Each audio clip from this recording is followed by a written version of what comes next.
नमस्कार. बाल भारती रिवाइंडमध्ये आपल्या सगळ्यांचे खूप खूप स्वागत. चला तर मग आज पुन्हा एकदा आठवणींच्या शाळेत जाऊया आणि एक असा धडा उघडूया ज्याने आपल्याला स्वयंपाकघरातल्या एका साध्या किटलीमधून एका भल्या मोठ्या शोधाची गोष्ट सांगितली होती. हो, आठवलंच असेल नाही का? ती चहाची किटली, तिचं ते थरथर कापणारं झाकण आणि त्यातून फुस्स करत बाहेर पडणारी वाफ. खरं सांगायचं तर तेव्हा आपल्याला कल्पनाही नव्हती की या छोट्याशा गोष्टीमध्ये एवढी मोठी ताकद लपलेली आहे. एक अशी शक्ती जी पुढे जाऊन अख्ख्या जगाचा चेहरामोहरा बदलणार होती. तर ही गोष्ट आहे जेम्स नावाच्या एका मुलाची. तो खूप जिज्ञासू होता. म्हणजे त्याला प्रत्येक गोष्ट जाणून घ्यायची खूप इच्छा असायची. त्याची एक सकाळ तशी अगदी आपल्यासारखीच होती. पण त्याच सकाळी एका छोट्याशा घटनेमुळे इतिहासाला एक नवीन दिशा मिळणार होती. सकाळची वेळ होती. घरात सगळ्यांची घाई गडबड सुरू होती. पण आपला छोटा जेम्स मात्र एकाच विचारात होता की कधी एकदा चहा मिळतोय. मग काय, त्याने ठरवलं आपणच चहा बनवूया. त्याने पटकन शेगडी पेटवली आणि बघता बघता निखारे अगदी लाल भडक झाले.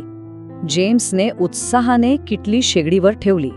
पण त्याची एक सवय होती. तो ना सतत कसल्या तरी विचारात गढून जायचा. आणि त्या दिवशीही अगदी तसंच झालं. किटली शेगडीवर ठेवून तो आपल्याच विचारांच्या दुनियेत इतका हरवून गेला की आपण चहासाठी आधण ठेवलंय हे तो पार विसरूनच गेला. आणि इथूनच तर खरी गंमत सुरू झाली. एका साध्यासुध्या दिसणाऱ्या किटलीच्या रहस्याची, ज्याने जेम्सचं सगळं लक्ष स्वतःकडे खेचून घेतलं. विचारांमध्ये हरवलेल्या जेम्सच्या कानावर अचानक एक विचित्र आवाज पडला. खडखड फडफड असा काहीतरी. त्या आवाजाने त्याची विचारतंत्री तुटली आणि त्याचं सगळं लक्ष त्या आवाजाच्या दिशेने म्हणजेच त्या किटलीकडे गेलं. त्याने पाहिलं तर काय, चक्क किटलीचं झाकण नाचत होतं. ते थोडंसं वर उचललं जायचं, आतून वाफेचा फुस असा आवाज यायचा आणि झाकण परत खाली बसायचं. आणि हेच चक्र पुन्हा पुन्हा सतत सुरू होतं. आता हे जे काही घडत होतं ना, ते फक्त एक साधं दृश्य नव्हतं. या छोट्याशा घटनेतून जेम्सच्या मनात एका मोठ्या प्रश्नाने जन्म घेतला. एक असा प्रश्न ज्याच्या मध्येच त्याचं उत्तरही दडलेलं होतं. जेम्सच्या डोक्यात विचार सुरू झाले. अरे, इथे तर वारा नाहीये, जवळ कोणी माणूसही नाही. मग हे झाकण असं आपोआप वरखाली का होतंय? त्याची उत्सुकता आता चांगलीच वाढली होती. त्याला कळेना की अशी कोणती न दिसणारी शक्ती आहे जी त्या झाकणाला असं नाचवत आहे. हे कोडं त्याला काही केल्यास सुटत नव्हतं. आणि तितक्यात किटलीतून वाफेचा एक प्रचंड मोठा झोत इतक्या वेगाने बाहेर पडला की त्याबरोबर किटलीचं झाकण खळखण आवाज करत थेट जमिनीवर उडून पडलं. आता मात्र जेम्सची खात्रीच पटली की यात नक्कीच कोणती तरी जबरदस्त शक्ती आहे. झाकण आणि वाफेचा हा खेळ बघता बघता जेम्सला एक नवीन सत्य सापडलं. त्याला समजलं की अरे, ह्या वाफेत प्रचंड शक्ती असते. कारण शक्ती असल्याशिवाय एवढ्या जोरात झाकण उडून जमिनीवर पडणं शक्यच नव्हतं. ह्या एका छोट्याशा निरीक्षणातूनच आता एका क्रांतिकारी कल्पनेचा जन्म होणार होता. जेम्सचे विचार आता त्या किटलीच्या आणि स्वयंपाकघराच्या खूप खूप पुढे धावू लागले होते. विचार करा, त्याच्या डोक्यात ही कल्पना कशी पुढे गेली असेल. तो विचार करू लागला की जर एका छोट्या किटलीतली थोडीशी वाफ एक लहानसं झाकण उचलू शकते, तर मग एका मोठ्या भांड्यात जर भरपूर वाफ कोंडली तर ती एक मोठ्यांच्या मोठं झाकणही उडवू शकेल, नाही का? आणि त्याचा विचार आणखी पुढे गेला. घोडे आपल्या ताकदीने गाड्या ओढतात. मग जर वाफेत इतकी प्रचंड शक्ती आहे तर त्याच शक्तीचा वापर करून एखादी गाडी का नाही ओढता येणार आपल्याला? आणि याच एका प्रश्नातून एका महान निश्चयाचा जन्म झाला.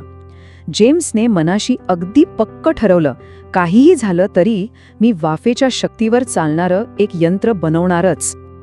आणि मित्रांनो, इथूनच सुरू झाला एका स्वप्नाला सत्यात उतरवण्याचा प्रवास.